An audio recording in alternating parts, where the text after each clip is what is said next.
Amazing grace. At first, even the crowd was surprised. Was that really President Obama singing? Not just as president, but as himself. That saved a wretch like me. Using grace as a theme, the president energetically eulogized state senator and pastor Clementa Pinckney, a man he knew, and the other 8 lives gunned down while in prayer here. Susie Jackson found that grace. Ethel Lance found that grace. The Payne Middleton doctor found that grace. Vibrant lives taken by a young gunman driven by racial hate. The alleged killer could have never anticipated the way the families of the fallen would respond when they saw him in court in the midst of unspeakable grief with words of forgiveness. He couldn't imagine that. President Obama as preacher is not something anyone expected here. Far removed from his frequent attempts to walk a very careful line in his words, strike the perfect balance on the most divisive issues.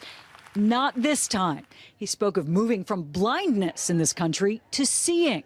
On race, we now realize the way racial bias can infect us even when we don't realize it. So that we're guarding against not just racial slurs, but we're also guarding against this subtle impulse to call Johnny back for a job interview, but not Jamal. On guns. For too long, we've been blind to the unique mayhem that gun violence inflicts upon this nation. Even on the Confederate flag. Removing the flag from this state's capital would not be an act of political correctness. It would not be an insult to the valor of Confederate soldiers. It would simply be an acknowledgement that the cause for which they fought, the cause of slavery, was wrong. Early this week, the president told comedian Marc Maron that he had made mistakes and now feels fearless. And today, again, speaks directly, emotionally, on what he believes needs to change in America and what must be said. Oh, but God works in mysterious ways.